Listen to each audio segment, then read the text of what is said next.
जी अस्सलाम वालेकुम dear students. Today we will try to solve a question relevant to weighted average cost of capital कि overall जितने भी financing के source है उन सब की एवरेज कॉस्ट क्या पड़ रही है कंपनी को, that is called weighted average cost of capital. You can see the question on the screen, that is debt और मिलियन. क्वेश्चन में देखें, डेट इज 3 million, equity is 7 million. To solve any question, first of all, it is important to read and understand the question. So you should read twice or thrice the question at least before starting to attempt the question. पहले अच्छी तरह question को पढ़ लें, समझ लें. तो question में जो डेटा गिवन है दैट इज कि उसमें डेट है $3 million, इक्विटी $7 million. तो दो सोर्स ऑफ फाइनेंसिंग है, डेट और equity. We can say 30% date है, 70% इक्विटी है. बॉन्ड्स जो कि एक डेट इंस्ट्रूमेंट होता है उसका जो कॉस्ट है, जो यील्ड है दैट इज 14%. लेकिन जब इसमें हम टैक्स की कैलकुलेशन करेंगे तो ये और कम हो जाएगा. जैसे टैक्स का रेट गिवन है क्वेश्चन में, corporation tax rate is on income is 40%. Companies की इनकम पे जो टैक्स लगता है वो 40% है. और जो डिविडेंड की इंफॉर्मेशन क्वेश्चन में गिवन है दैट इज $500,000, $5 लाख. ये देख लें, the word here is expected, यानी कि this is going to be received in the upcoming time. आने वाले वक्त में जो नेक्स्ट डिविडेंड आ रहा है वो है. That is not about the past. ये वो डिविडेंड नहीं है जो मिल गया है. So remember, this is not D0, this is the D1. बाजू का तो हमें D1 कैलकुलेट करना पड़ता है, लेकिन इस क्वेश्चन में D1 ऑलरेडी गिवन है, दैट इज $500,000, $5 लाख. और जो डिविडेंड का ग्रोथ रेट है वो भी गिवन है 11%, यानी कि डिविडेंड है वो ग्रो करेगा हर साल 11% से. 11% this year, 11% next year, then 11% next year. तो 11% इज कांस्टेंट है, हर साल 11% से ग्रो कर रहा है. इसके लिए फिर हम कांस्टेंट ग्रोथ मॉडल अप्लाई करके we can calculate cost of equity.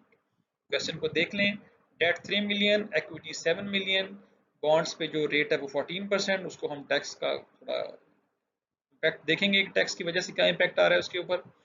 और डिविडेंड गिवन है $5 लाख जो D1 है, और डिविडेंड की जो ग्रोथ है वो है 11%. Now you can see the solution on the screen. Debt is 30%, equity is 70%. तो डेट को कैलकुलेट करने का फॉर्मूला भी लिखा हुआ है कि I is equal to KD into 1 minus T. T capital is the tax rate. Tax rate यहाँ पे है 40%. 40% इनकम के ऊपर जो टैक्स लगेगा वो 40% लगेगा, 40%. तो 14% गिवन था क्वेश्चन में, इंटू 1 माइनस 0.40, तो वी फाइनली गेट 8.40%. इसका मतलब ये है कि इस कंपनी को जो डेट की जो कॉस्ट वैसे तो पे कर रहे थे 14% बॉन्ड होल्डर्स को, लेकिन जो टैक्स का इम्पैक्ट कैलकुलेट करने के बाद जो फाइनल कॉस्ट उन्हें पड़ रही है ना डेट की, by having an advantage of tax deductible expense, क्योंकि इंटरेस्ट एक टैक्स डिडक्टिबल एक्सपेंस है, उसके बाद जो कॉस्ट फाइनल पड़ रही है वो है 8.40%.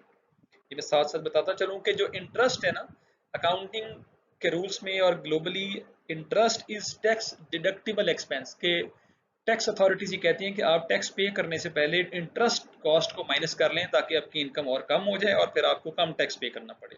जबकि डिविडेंड वाली साइड पे, इक्विटी वाली साइड पे ऐसे नहीं है.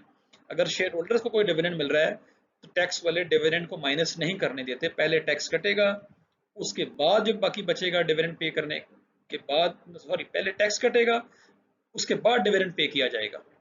तो जो टैक्स का एडवांटेज है वो इंटरेस्ट के केस में तो है, डिविडेंड के केस में नहीं है. ठीक है, बल्कि वहां तो डबल टैक्सेशन है. तो के आई हमारे पास कॉस्ट ऑफ डेट आ गई 8.40%. अब हम आते हैं कॉस्ट ऑफ इक्विटी की तरफ. Small g, growth rate of dividend given था क्वेश्चन में 11%. ये formula on the screen you can see. D1 dividend over P naught. P is the price of a share of a stock. We can also say P भी कुछ जगहों पे, कुछ जगह इसको V लिखा हो तो वैल्यू, तो वैल्यू ऑफ अ शेयर, ये प्राइस ऑफ अ शेयर एक ही बात है. Small g growth rate. तो if you put the values देखें, 5 lakh over 7 million, 500,000 divided by 7 million plus 0.11, answer would be 18.14%.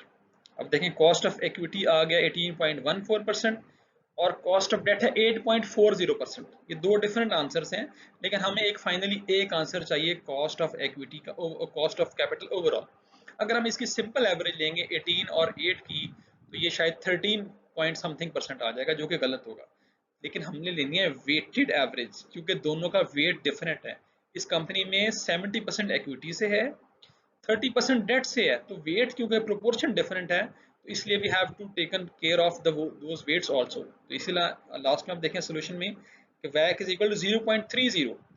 30 का मतलब है 30%, कि डेट जो है वो 30% है। 3 मिलियन, 7 मिलियन, टोटल 10 मिलियन था, तो 30% इज द डेट। तो 30% को हम मल्टीप्लाई करेंगे 8.40, जो कि कॉस्ट ऑफ डेट हमारे पास आया था फाइनली, प्लस 70% 0.70 इंटू 18.14% जो हमने कॉस्ट ऑफ इक्विटी कैलकुलेट किया है। इन सब के जब वेटेड एवरेज कैलकुलेट करके जो हमारे पास आंसर आएगा दैट इज 15.22%। ये क्या है 15, यानी कि कंपनी को जो ओवरऑल एवरेज पड़ रही है कैपिटल की कॉस्ट की, दैट इज 15.22%। तो इस तरह से we can solve questions that are relevant to weighted average cost of capital. हमने डिफरेंट वेट्स असाइन करके उसके बाद हमने कैलकुलेशन करनी है, जैसे यहाँ पे हमने किया और इस फॉर्मूले में भी गिवन है। 30% डेट था, 70% इक्विटी थी, कॉस्ट ऑफ डेट कैलकुलेट किया, कॉस्ट ऑफ इक्विटी कैलकुलेट किया, और फिर हमने according to the weights final answer निकाला, दैट इज 15.22%। ये भी देख लें कि वैक का आंसर डॉलर्स में नहीं, आपने परसेंटेज में यहाँ पे हमें कैलकुलेट करके देना है 15.22%। तो this is the question for weighted average cost of capital. Next lecture maybe we will try to cover more topics about overall cost of capital. Thank you.